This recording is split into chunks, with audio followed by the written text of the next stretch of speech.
Here's a very interesting discussion about the Alliance for Responsible Citizenship, which is a think tank that I have engaged in correspondence with regarding arcology and manifesting arcology. And just keep in mind that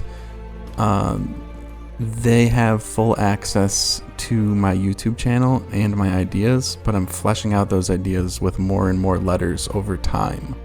Whatever. Well, the Arc Enterprise has been like that to some degree, Yeah. because everywhere I've gone to discuss it, the door has just swung open. Yeah.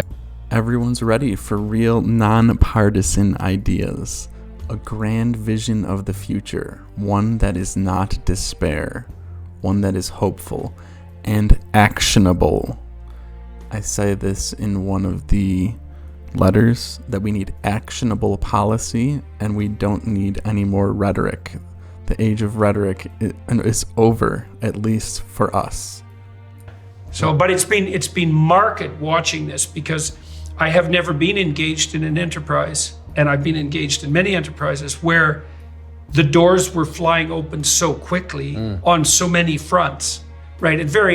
And in a very unlikely way. I mean, even the fact that in the few meetings we've had so far, we managed to hammer out something like 6 points of agreement, 6 principles upon which we can progress. That happened extremely quickly. Yeah. So this is a really big deal. In the first package they received, I spoke mostly of the 3D city infrastructure and constructing these cities, and I left politics kind of as an afterthought. But it was still there if they dug and read everything. But just the fact that they've had such positive compromise and discussions leads me to believe that maybe they were inspired by my own compromise within the social contract and the greater arcology system. And in an unlikely way. Yeah, and you have such a varied group of people sitting on the table from all over the world too. So right. Yeah, it is quite astounding. Yeah. Listen to how they talk about these discussions and describe these discussions. They're both in awe almost. They're both kind of blown away.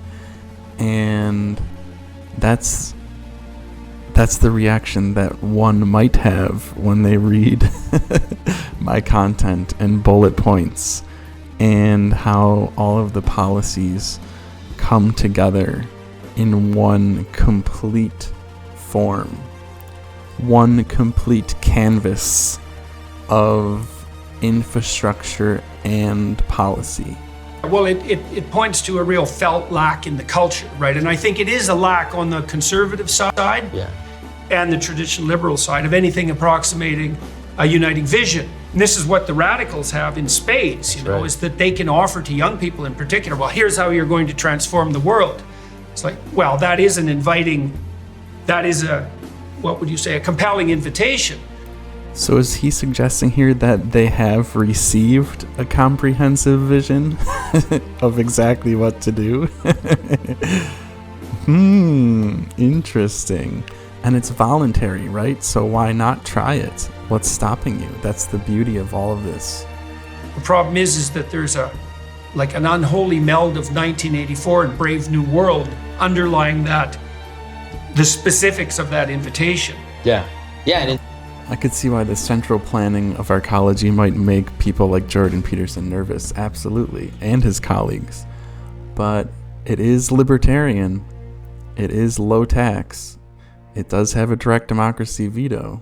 So what's the problem? in some ways, the chaos, right? Because you can, like I said, that the fairy tales themselves have that structure, right? It's like the chaos or the moment where things are falling apart. They also call to resolution. Yeah. And so I think that.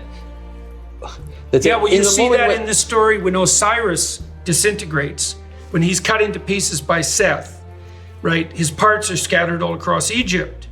And then Isis, who's queen of the underworld, finds his phallus and makes herself pregnant. Well, that's exactly that image, is that when everything's fallen apart, the seeds are left. Yeah. Right? And out of the seeds can emerge something new. Yeah, like and something new and visionary. Well, that's Horus, because he's the Egyptian eye. Yeah. And so that's the standard pattern. A new visionary hierarchy, you say? Perhaps created by contracts? Created by the Logos? Yeah. It's interesting because in the story of Jack and the Beanstalk, the mother doesn't recognize the value of the seed, right? She throws it out, and ultimately it does end up functioning as this new hierarchy, right? That goes up, and he's able to get what he needs to get. But it's interesting to see, and interestingly, again, in the story of Jack, is that when the hierarchy becomes corrupt, though, then the mother is the one who can cut it down. She's the one who hacks it down. Oh yeah. So there's a really beautiful microcosm in the story, because on the one hand, it's like the seed which creates this new hierarchy. Jack goes up, gets the different elements of the hierarchy all the way to the pattern of reality itself, comes back down, but then as he comes back down, all the monsters, the monster follows him down.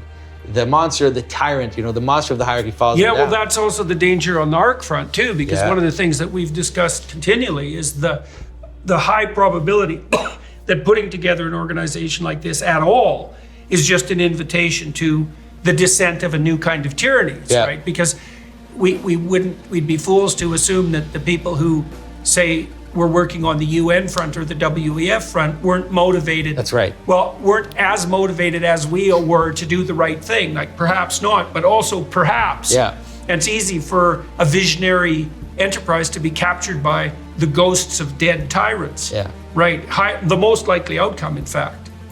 This is so brilliantly put. Captured by the ghosts of dead tyrants. It's so important that Jordan and everyone at ARC is aware of this. It's actually what I wrote about in one of my letters that they should have received just before they made this video. And I have multiple letters on their way. Hopefully the deep state doesn't intercept them. That would be horrible. But this was one of my main points, is to not let ideological, cultural, and historical baggage cloud their vision and cloud their thinking and cloud their judgment. And they have to remember that the voluntary nature of ARC gives them so much sovereignty over policy, over their minds, over their debate. Very, very important. Yeah, definitely. So we have to keep our mother with an axe. Like to cut it down if we need to, if things get too tyrannical. Yeah, so why do you... Remember though, the social contract can't get tyrannical because of the direct democracy veto and the citizens' arrest. So we've already covered those fears. Those fears are taken care of. Anyway, that's it for this one. And remember, a single ARC letter is more powerful than 1,000 stupid YouTube ad campaigns.